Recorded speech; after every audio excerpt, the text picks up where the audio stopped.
Hello, Radhe Radhe, Ram Ram. आप सभी का स्वागत है आपके अपने चैनल ज्ञान शिक्षा में। देखिए, हम लोग सीडीपी की क्लासेस कर रहे हैं और अभी तक हमने सीडीपी की 3 क्लास कर ली हैं और चौथी क्लास में हमने आपको जीन पियाजे का सिद्धांत बताया था। ठीक है, आज की क्लास में हम लोग लॉरेंस कोल्वर का सिद्धांत देखेंगे, नैतिक सिद्धांत। ठीक है, और उसके बाद कोशिश रहेगी कि ये वाइगोत्स्की का सिद्धांत भी हम देखें। अच्छा, देखिए, हम ये चाहते हैं कि जल्द से जल्द आपका ये कोर्स कंप्लीट हो, उसके बाद हम लोग टेस्ट लें और टेस्ट में पिछले साल जो जितने पेपर आए हैं, प्रीवियस ईयर्स जितने भी सीडीपी के क्वेश्चन आए हैं, वो सब हम लोग जल्दी करें, क्योंकि सीडीपी के अलावा भी बहुत सारे पेपर हैं, बहुत सारे सेक्शन हैं जो हम लोगों को कंप्लीट करने हैं। ठीक है, तो भैया आप सब लोग जब बने रहेंगे, देखते रहेंगे, तो हम लोग जल्दी कोर्स कंप्लीट करेंगे और फिर प्रीवियस ईयर के जितने भी क्वेश्चन होंगे सब हम लोग लगाएंगे। ओके, और ये बिल्कुल तय है कि यदि आप यहाँ पर अच्छी तरह से देखते हो वीडियो, अच्छी तरह से, और दिमाग में बैठा लेते हो, तो इसकी पूरी तरह से गारंटी है कि आप 110 प्लस क्वेश्चन ही वहाँ करके आएंगे और आप अच्छी तरह पास होंगे। ये गारंटी है, यदि अच्छी तरह पढ़ोगे तो पास हो गए। ठीक है, ध्यान रखना। लेकिन एक बात और बता दूँ आपको कि देखो, सबसे बड़ी बात होती है विश्वास की, लेकिन कुछ लोगों को विश्वास नहीं है। अभी कुछ देर पहले ही हमने एक वीडियो डाली प्रैक्टिकल से रिलेटेड, तो उसके बारे में कुछ लोग तो कह रहे हैं फेक है, कुछ लोग कह रहे हैं लिंक कहाँ से मिली, कुछ लोग कह रहे हैं आपके पास लेटर कहाँ से आया, कुछ लोग कह रहे हैं हमें बताओ। अरे भैया, मूर्ख हो क्या, पागल हो क्या तुम लोग? एक बात, एक ज़रा कॉमन सेंस लगा कर बताना कि हम तुम्हें फेक न्यूज़ क्यों देंगे, क्या कारण है, हम तुम्हें फेक न्यूज़ क्यों दें? तुमसे हमारा क्या मतलब, क्या मिलने वाला है हमें तुमसे कि हम तुम्हें गलत न्यूज़ दें? ये जो चैनल बना है ना, ये उन बच्चों के लिए बना है जो ऑथेंटिक न्यूज़ पाना चाहते हैं, केवल उन बच्चों के लिए। लेकिन जो बकवास करने वाले लोग हैं ना भैया, इस चैनल से एकदम दूर रहो, आपके लिए चैनल नहीं बना है। ये लेटर हमें यूनिवर्सिटी से मिला है। जिसको भी पूछना है कि कहाँ से मिला, तो भैया यूनिवर्सिटी से मिला है, वहाँ जाओ और जाकर बात करके आओ। ठीक है, और जो फेक कह रहे हैं ना, उन मूर्खों को शायद इतना नहीं पता है कि हर चीज़ उन्हें फेक क्यों लगती है, लेकिन उनकी भी गलती नहीं है, क्योंकि उन्हें शायद ऐसे ही चैनल वाले मिले हैं जो गलत न्यूज़ देते होंगे। पर एक बात दिमाग में उतार लेना कि ये जो चैनल है ना, ज्ञान शिक्षा, ये ऐसा चैनल है, यहाँ आपको फेक न्यूज़ कभी नहीं मिलेगी, क्योंकि फेक न्यूज़ वालों से और फेक न्यूज़ से हम बहुत नफरत करते हैं। जो न्यूज़ हमारे पास आती है ना ऑथेंटिक, हम केवल वही न्यूज़ डालते हैं। तो हम भैया तुम्हें फेक न्यूज़ क्यों देंगे? हमें मतलब क्या है फेक न्यूज़ देने का? हमें मिलेगा क्या? हम क्यों दें तुम्हें? ये चैनल आपकी हेल्प करने के लिए बना है, वो भी सही हेल्प, बकवास वाली हेल्प नहीं। देखो, ना बकवास के लिए हमारे पास टाइम है, ना हम बकवास करते हैं और ना हम सुनते हैं। इसलिए कोशिश ये करो केवल वही बच्चे यहाँ पर रुकें जिनको वास्तव में सही न्यूज़ लेनी है, सही पढ़ना है, नहीं तो बकवास करने वाले लोग यहाँ न झाँकें। निवेदन है भैया, किसी को बुरा लगे या अच्छा लगे, लेकिन निवेदन है। हाँ, ये बात सुनकर बहुत लोग डिसलाइक करोगे आप में से, हमें पता है, हमारी वीडियो डिसलाइक करोगे, लेकिन करो, हमें कोई फ़र्क नहीं पड़ता, आप करो। पर बकवास करने वाले ये लोग यहाँ मत रुको, यहाँ वही लोग रुको भैया जो पढ़ने वाले हैं, उल्टी सीधी बात करने वाले नहीं। और जिनको ये चाहिए कि लिंक कहाँ से मिला है या ये फेक है, तो भैया एक बार आप आगरा यूनिवर्सिटी जाइए, वहाँ परीक्षा नियंत्रक का आपको एक हॉल मिलेगा, वहाँ जाकर आप बात कीजिए, ये लेटर आपको वहाँ से मिल जाएगा। परेशान नहीं होइए, ठीक है? जिसको भी इसके बारे में बहुत जानकारी करनी है, आप वहाँ जाएँ, जाकर बात करें, देखें कि क्या ऑथेंटिक है और क्या ऑथेंटिक नहीं है। जिनके प्रैक्टिकल हो गए उनका तो बहुत अच्छा है, लेकिन जिनके नहीं हुए उनके लिए ये सब न्यूज़ है कि 10 नवंबर से आपके प्रैक्टिकल होने वाले हैं। ठीक है, तो याद रखना इस बात को। जितनी बातें हमने आपसे इस वीडियो में कही हैं उसे दिमाग में उतार लेना, क्योंकि आपके लाइक डिसलाइक करने से और दूसरे आपके बकवास करने से या फिर आपके बहुत ज़्यादा बातें करने से हमें कोई फ़र्क नहीं पड़ता है। लेकिन बुरा इस बात का लगता है कि आपके लिए हम टाइम निकाल कर कोई ऑथेंटिक न्यूज़ लाते हैं, आपको देते हैं, और आप है कि बकवास कर रहे हैं हमसे। ये क्या मतलब भाई? इतना अधिकार आपका नहीं है कि आप बकवास करो? अच्छी लगे तो रोको, नहीं तो निकलते बनो यहाँ से। ठीक है, ध्यान रखना इस बात को, क्योंकि हम ये बकवास नहीं सुनने वाले इंसान हैं, हम सुनते नहीं हैं इस तरह की बकवास। हम केवल सही बात बताना जानते हैं, उल्टी सीधी बात हमसे नहीं कही जाती और ना सुनी जाती, इसलिए ध्यान रखो। अब भैया, इस वीडियो को केवल वही लोग सुनना जो बच्चे पढ़ने वाले हैं और सुनने वाले हैं और सही से देखने वाले हैं। ठीक है, बेकार की बात नहीं करनी चाहिए ना, आप लोग समझा करो इस बात को। आपके लिए टाइम निकालो, वीडियो बनाओ, अच्छी न्यूज़ दो, फिर भी आप लोग बकवास कर दो तो अच्छा नहीं लगता ना, खुद समझिए आप। कौन बेवकूफ़ इंसान ऐसा होगा जो उल्टी सीधी न्यूज़ आपके पास देकर अपने चैनल की इमेज ख़राब करवाएगा? कौन बेवकूफ़ होगा ऐसा? और होंगे बहुत से, होते रहे, हमें कोई मतलब नहीं है, लेकिन ये चैनल इस तरह की न्यूज़ देने वाला नहीं है आपको। ये चैनल वही न्यूज़ देगा जो वास्तविकता में उसके पास आई है, जो वास्तविकता में सही है। ठीक है, ध्यान रखना। चलिए हम लोग चलते हैं लॉरेंस कोलबर्ग पर। अभी हमने पिछली वीडियो में जीन पियाजे का सिद्धांत देखा था, कल की वीडियो में। तो आज हम देखते हैं लॉरेंस कोलबर्ग। ठीक है, ये क्या थे? ये एक अमेरिकी मनोवैज्ञानिक थे और इन्होंने नैतिक विकास का सिद्धांत दिया था। इन्होंने नैतिकता के 3 स्तर बताए थे। ठीक, और उन 3 स्तरों में हिंज की कहानी बहुत फेमस है। देखो, प्यार से सुनोगे, प्यार से समझोगे, विश्वास के साथ सुनोगे तो आपको सब समझ आएगा। और विश्वास करना कोई अंधभक्ति नहीं कहलाती। एक मूर्ख तो ये भी कह रहा था कि हम अंधभक्त नहीं हैं। हमें पढ़कर बड़ी हंसी। हमने कहा तुझसे ज़्यादा मूर्ख भी कोई नहीं है जो सही बात को भी गलत समझ रहा है। खैर छोड़िए, कुछ भी हो। कुल में इस वाली वीडियो को सुनकर, इस वाली बातों को सुनकर आप लोग बहुत हमें गालियाँ देने वाले हो, लेकिन कोशिश ये करना कि गाली ना निकलें, क्योंकि गाली देने में हम आपके बाप हैं, इतना याद रखना। और बहुत से ये भी कहेंगे टीचर की लैंग्वेज ऐसी नहीं होती, लेकिन जब जैसा आप कहना चाहते हो ना वैसा आपको सुनना भी पड़ेगा। ठीक है, इसलिए कोशिश ये करना कि बकवास ना हो। यहाँ पर आपको केवल ऑथेंटिक न्यूज़ ही दी जाती है यहाँ। ठीक है, आप विश्वास कर सकते हो और नहीं करो तो आपकी इच्छा, लेकिन बकवास नहीं बस। चलिए हम चलते हैं। तो जो लॉरेंस कोलबर्ग थे ना, उन्होंने एक बात कही। पता है क्या बात कही? उन्होंने एक सिद्धांत दिया। सिद्धांत कैसा? नैतिकता का सिद्धांत। अब उस सिद्धांत में क्या था? उन्होंने कहा, देखिए ये जो बोल रहे हैं हम,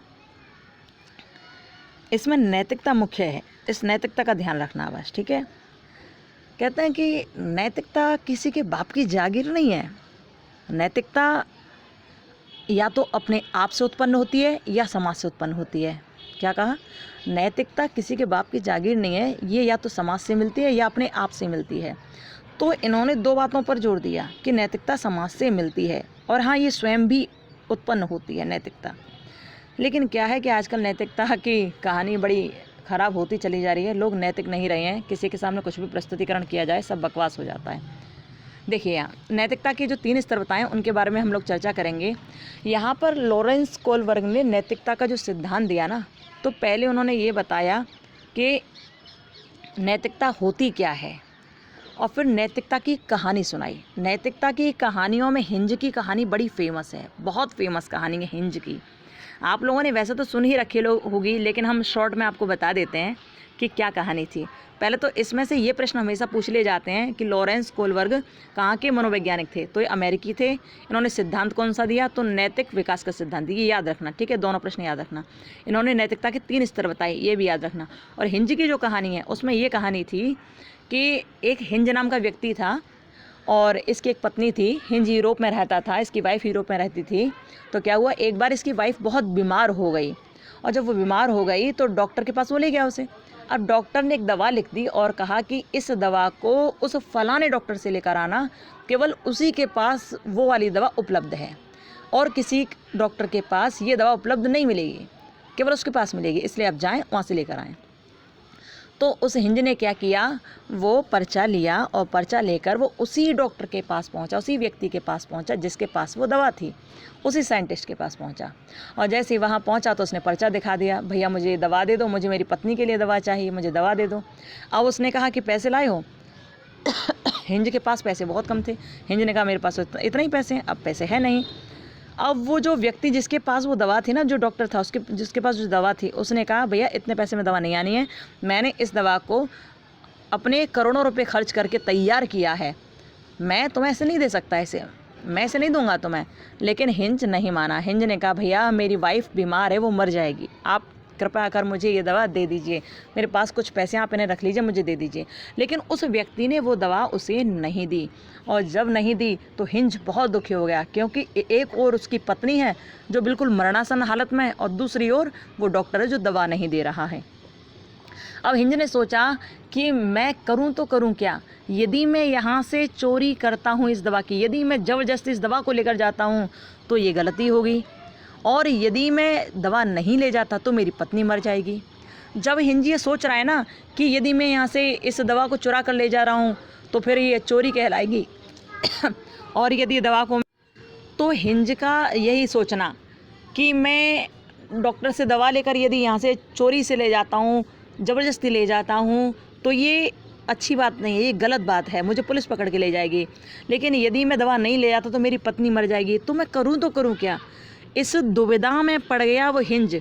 और ये दुविधा है ना कि मैं ये करूँ या फिर ये करूँ, ये दुविधा ही नैतिक दुविधा कहलाती है। ये क्या कहलाती है? नैतिक दुविधा।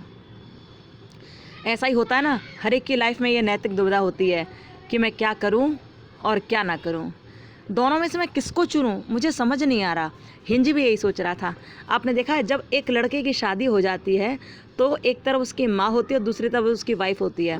लेकिन कभी कभी जब सास बहू में लड़ाई हो जाती है ना, तो ये जो लड़का है ना, ये परेशान हो जाता है कि मैं इनके साथ दूं या इनका साथ दूं, मैं किसके साथ जाऊं, क्योंकि नैतिक रूप से दोनों ही सही हैं, लेकिन एक और मेरी माँ है और एक और मेरी पत्नी है, मैं किसका साथ दूँ, मुझे समझ नहीं आ रहा। तो ये लड़का नैतिक दुविधा में फंस जाता है कि मैं इधर जाऊँ या इधर जाऊँ, मुझे समझ नहीं आ रहा है। ऐसा आपकी लाइफ में भी हुआ होगा।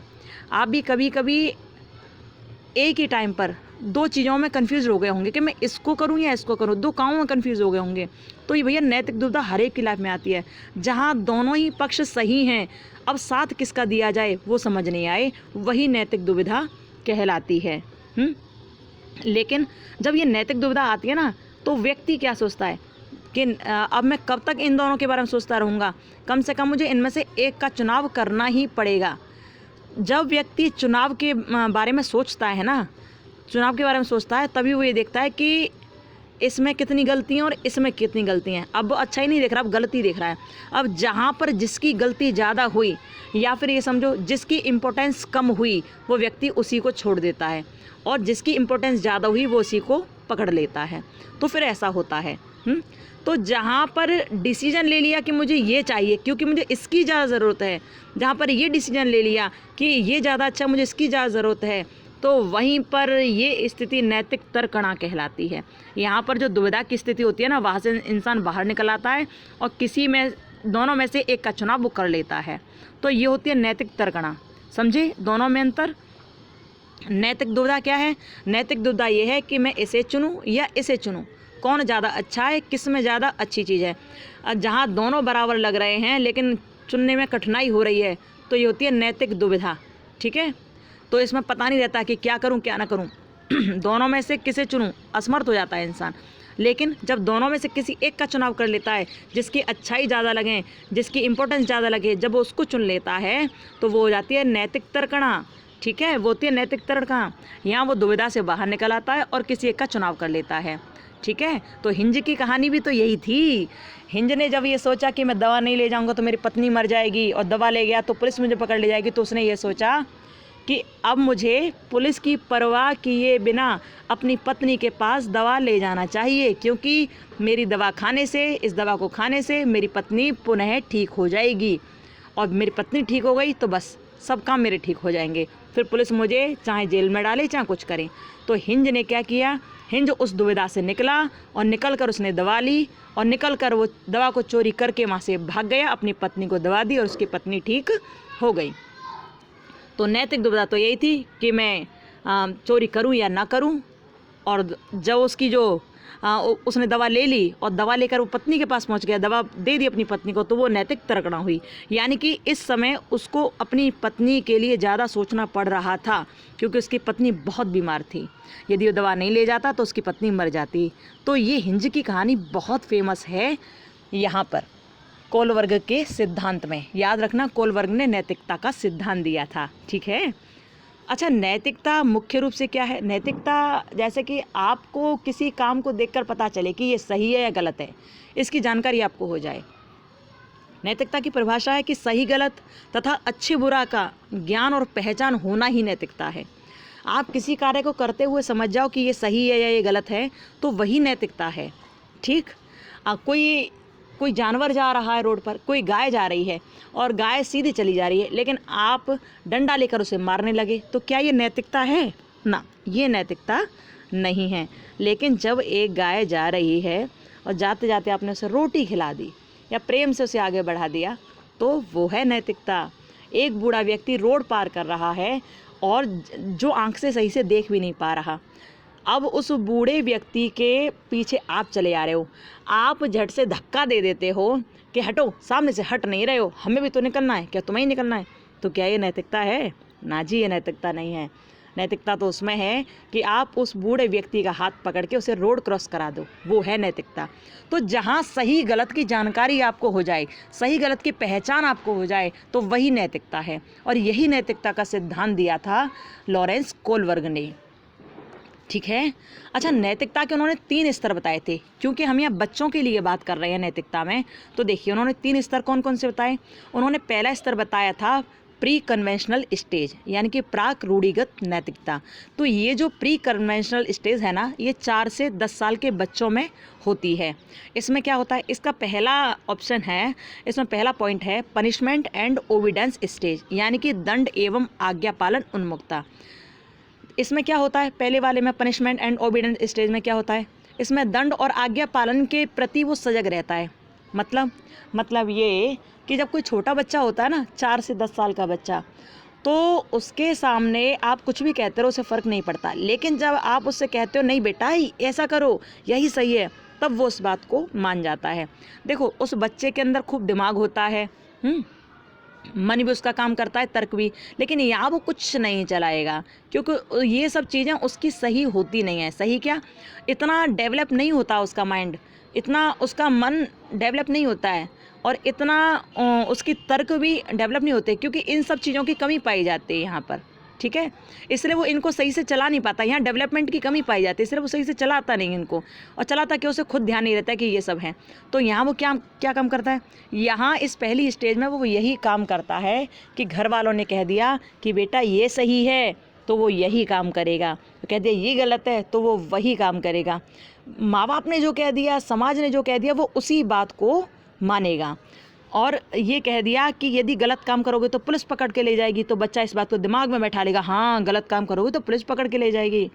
आपको ध्यान होगा जब बच्चे छोटे होते हैं, आपने भी शायद ये काम किया होगा कि जब हम लोग छोटे हुआ करते थे तो कोई झूठ बोलता था ना, तो हम लोग क्या कहते थे, अरे झूठ मत बोला करो, काली माता आएंगी गला काट ले जाएंगी। कहते थे ना, झूठ बोलना पाप है, गली गली में सांप है, काली माता आएंगी गला काट के ले जाएंगी, कहते थे ना।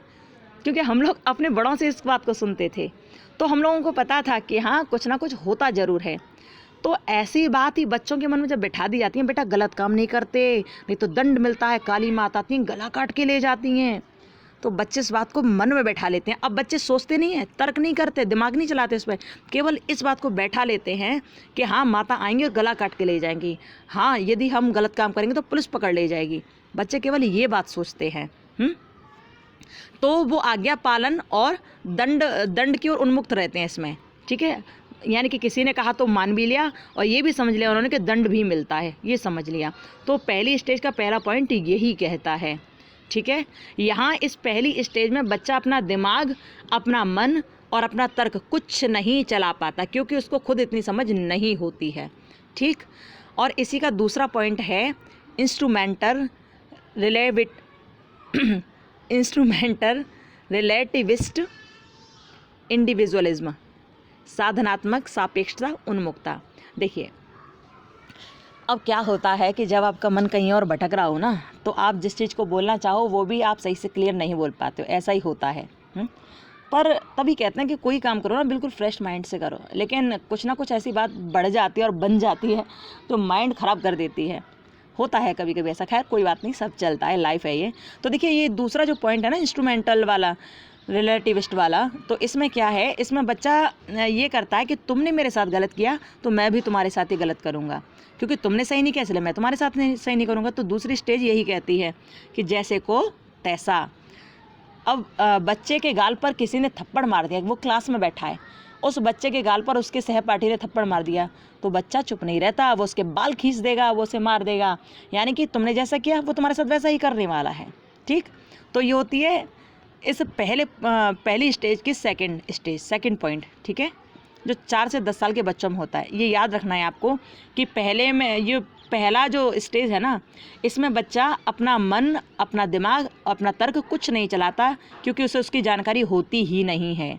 ठीक है, तो इसमें तो वो दंड का और आज्ञा पालन की ओर वो ध्यान रखता है, और इस दूसरे पॉइंट में क्या करता है, जैसे को तैसा वाली उसकी स्थिति हो जाती है। ठीक। और दूसरा यहाँ जो स्टेज है वो है कन्वेंशनल स्टेज, यानी कि रूढ़िगत नैतिकता। इसमें ये बच्चा जब 10 साल और 13 साल के बीच में होता है तब वाली ये स्टेज है। जब बच्चा 10 से 13 साल के बीच में होता है तब की ये स्टेज है।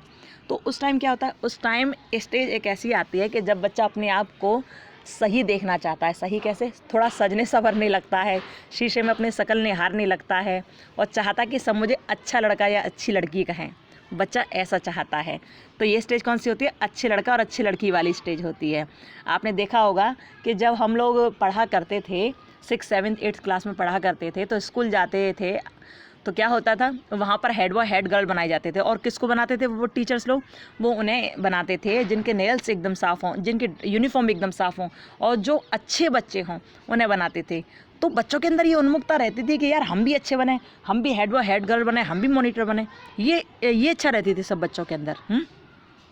तो ये वही स्टेज है, ये कन्वेंशनल स्टेज वही स्टेज है जो 10 से 13 साल के बच्चे के भीतर होती है और अच्छा लड़का और अच्छे लड़के बनने की इच्छा होती है बच्चों के अंदर। ठीक है, तो ये स्टेज हुई। अब इसी में सेकंड जो पॉइंट है वो है लॉ एंड ऑर्डर ओरिएंटेशन। इसमें क्या है इसमें कानून एवं व्यवस्था उन्मुखता। यहाँ पर बच्चा कानून व्यवस्था सीखता है। कानून व्यवस्था कैसी, स्कूल के टीचर्स ने कहा बेटा इतने बजे तुम्हें आना है, तुम्हारी क्लास 7:30 बजे से स्टार्ट होनी है और 12:30 बजे तक चलनी है, तो आपको यहाँ आना ही आना है इतने बजे तक। तो बच्चा सीख जाएगा टाइम से जाना, टाइम से पहुँचना। और टीचर ने कहा कि बेटा इतना काम आपको करके लाना है, तो वो काम करके लाएगा। यानी कि वो हर तरह से व्यवस्थित रूप से चलता है। क्योंकि यहाँ हम लोग बच्चे की बात कर रहे हैं, 10 से 13 साल के बच्चे की बात कर रहे हैं, इसलिए यहाँ हम लोग बड़ों को नहीं रख रहे हैं। नहीं तो जब बड़े होते हैं तो बड़े तो हर तरह के लॉ एंड ऑर्डर मानते ही मानते हैं कि किस तरह आपको चलना है, आपकी ड्यूटी कैसे पहुंचना है, आपको और किस तरह नियमों का पालन करना है। बड़े तो सब जानते हैं, लेकिन छोटे बच्चे बहुत जानकार नहीं होते हैं ना, इसलिए उनको हम उनके स्कूल से ही कनेक्ट करके बता सकते हैं। ठीक।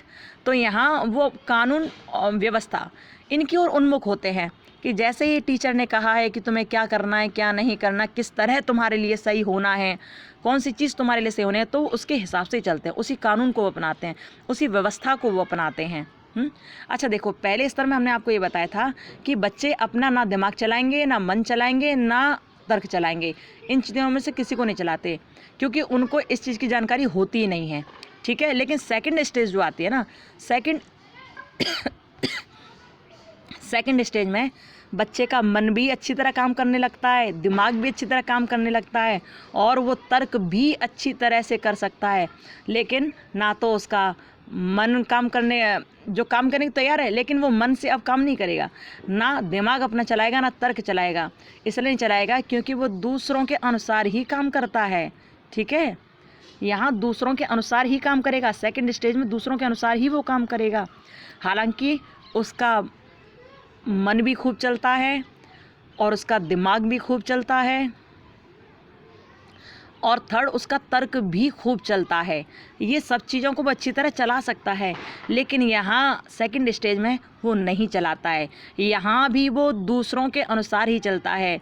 इस फर्स्ट वाले ऑप्शन में, फर्स्ट वाले पॉइंट में आपने देखा ना, अच्छा लड़की लड़का बनने की वो बात होती है बच्चों के मन में। तो जब किसी को देखा ये अच्छा है तो बस खुद भी मन होता है कि हम भी अच्छे बने, उसकी तरह बने, उसके जैसे बने। ये भी होता है ना। और दूसरा ये जो पॉइंट है ना, यहाँ भी जब टीचर लोग कह देते हैं बेटा इतने बजे आपको आना है, इतने बजे ये काम करना है, इतने बजे जाना है, तो उस कानून व्यवस्था को बनाए रखता है, हर तरह से वो समझता है बालक। यहाँ उसका मन दिमाग तर्क सब चीज़ चल रहा है, लेकिन वो इनके अनुसार काम नहीं करेगा क्योंकि वो दूसरों के ऊपर आश्रित रहता है। वो बच्चा दूसरों के कहे मुताबिक चलता है। ठीक, तो आई होप आप इन दोनों में अंतर समझ पाए होंगे, फर्स्ट और सेकेंड स्टेज में, इसमें और इसमें अंतर समझे होंगे आप। थर्ड स्टेज में क्या होता है, थर्ड है पोस्ट कन्वेंशनल स्टेज, यानी कि इस वाली स्टेज से बाद की स्टेज। इसमें होता ये है कि अब बच्चा और बड़ा हो गया, यानी कि 13 साल से बड़ा हो गया, तो वो सामाजिक अनुबंध उन्मुखता जो है ना, सोशल कॉन्ट्रैक्ट ओरिएंटेशन, अब इस ओर देखता तो है। वो समाज में जितने लोग रहते हैं सबकी बात तो सुनता है, लेकिन अब बच्चा केवल सुनता ही है। जब उसे लगता है कि ये वास्तव में सच है, इनकी बातें सही हैं, तो वो उस कार्य को करता है, नहीं तो वो अपना दिमाग चलाकर ही हर काम करता है। वो इस तीसरी स्टेज में आकर बच्चा सुनता सबकी है लेकिन करता मन की है, अपने हिसाब से वो चलता है। एक पिता ने अपने पुत्र से कहा कि बेटा वो सामने बंदा जो खड़ा है ना, उसने हमारे बहुत पैसे लिए हैं और हमें पैसे लौटाकर नहीं दिए हैं, इसलिए तुम बंदूक लो और गोली मार कर आओ उसे। जैसे ही कहा तो उस लड़के ने बंदूक ले ली। बंदूक लेकर वो पहुंचने लगा कहाँ, उसी व्यक्ति के यहाँ जिसने पैसे लिए थे उसके पिता के। और जैसे ही वहाँ पहुँचा तो उसने क्या स्थिति देखी कि उस व्यक्ति के यहाँ 2 वक्त की रोटी तक नहीं थी। इतना गरीब, इतना निर्धन था वो व्यक्ति कि उसके यहाँ 2 वक्त की रोटी तक नहीं थी। अब जैसे ही देखा तो उस लड़के के मन में बात आई कि मेरे पिताजी ने इसे मरवाने के लिए भेज दिया है, मेरे हाथ में बंदूक दे दी, इसे मारने के लिए भेज दिया है, लेकिन इस बेचारे के पास तो 2 वक्त की रोटी नहीं है। जब रोटी नहीं तो मेरे पैसे कैसे लौटाएगा, या हमारे पैसे कैसे लौटाएगा। अब वो लड़का दोबारा अपने घर गया और अपने पिता से कहा, पिताजी आपने उस व्यक्ति को मरवाने के लिए मुझे भेज दिया, लेकिन पिताजी उस बेचारे के पास तो रोटी तक नहीं है खाने के लिए, वो हमारे पैसे कैसे लौटाएगा, इसलिए मैं उसे मार कर नहीं आया। यदि मैं उसे मार देता तो ये नैतिकता नहीं होती ना, लेकिन मैंने उसे छोड़ दिया, ये नैतिकता है पिताजी, आप भी इस बात को समझें। उस लड़के ने ऐसा कहा। यानी कि यहाँ बच्चा अपना मन चलाता है, अपने दिमाग से काम करता है। यहाँ वो सीख जाता है कि वास्तव में सही क्या है और गलत क्या है। ये सर्वोच्च स्थिति होती है, ये सर्वोच्च स्थिति होती है नैतिकता को करने की। यदि कोई बच्चा अच्छा है ना तो यहाँ सर्वोच्च स्थिति प्राप्त करता है और हर प्रकार की सुंदर नैतिकता करता है। तो यहाँ क्या होता है, यहाँ पर बच्चे का मन भी अच्छी तरह काम करेगा, दिमाग भी अच्छी तरह काम करेगा और तर्क भी अच्छी तरह काम करेगा, और ये तीनों चीज़ सबके सामने वो प्रस्तुत भी करेगा।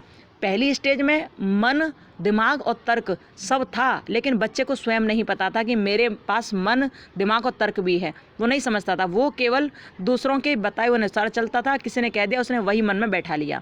लेकिन दूसरी स्टेज में मन, दिमाग, तर्क तीनों काम करते हैं, पर बच्चा अपने मन से चलता नहीं है, दिमाग से काम करता नहीं है और अपना तर्क भी नहीं यहाँ पर बोल सकता। वो शांत रहता है, वो कुछ नहीं बोलता, वो केवल अपने बड़ों की आज्ञा का पालन करता है, लेकिन जानता कि मेरे पास ये सब चीज़ है। लेकिन तीसरी पोजीशन ऐसी होती है जहाँ बच्चा अपना मन, अपना तर्क, अपना दिमाग सब लगाता है, अपने अनुसार चलता है, अपने अनुसार काम करता है। ये अंतर है तीनों में।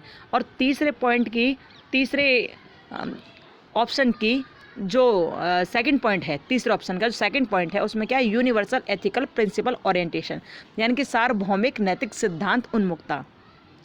इसमें क्या है, इसमें तो बच्चा इतना ज़्यादा महान हो जाता है, 13 साल से जब ऊपर बच्चा बढ़ जाता है ना, और अच्छी अच्छी उसे एथिकल वैल्यूज़ बताई जाएं, तो यहाँ बच्चा इतना भी अच्छा हो जाता है कि वो बच्चा अपने देश के लिए, अपने परिवार के लिए, अपने लोगों के लिए और अधिक से अधिक लोगों का भला करने के लिए मर मिटने तक को तैयार हो जाता है। मर मिटने के लिए वो सार्वभौमिक नैतिकता देखता है, वो हर जगह नैतिकता का दर्शन करता है, हर जगह नैतिकता देखना चाहता है, हर एक को नैतिक बनाना चाहता है, वो हर एक के लिए अच्छा करना चाहता है। वो जैसे हमारे फौजी भाई लोग होते हैं ना, वो अपने देश के लिए जान न्यौछावर कर देते हैं, क्योंकि वो जानते हैं कि यदि वो नहीं वहाँ बॉर्डर पर जाएंगे तो क्या होगा, उनके देशवासी जीवित नहीं रह पाएंगे, बाहर के लोग, बाहर के आतंकवादी उन्हें परेशान कर देंगे।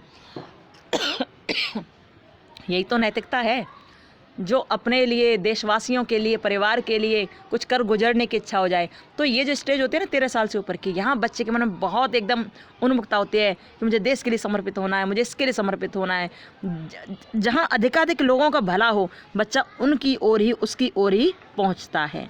तो ये होती है सार्वभौमिक नैतिक सिद्धांत की उन्मुखता। ठीक है, देखिए हमने प्रयास किया है आपको समझाने का। इस वीडियो में बहुत सारी बातें हुई हैं जो बहुत ऐसी बातें हैं जो शायद नहीं होनी चाहिए थी, लेकिन कुछ कमेंट्स देखकर हमें थोड़ा सा अच्छा नहीं लगा।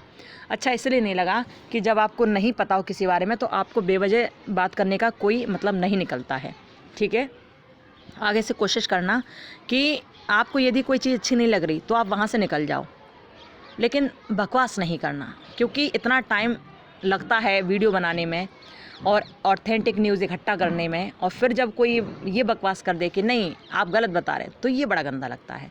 इसलिए कोशिश करना कि आगे से ऐसी बात ना हो।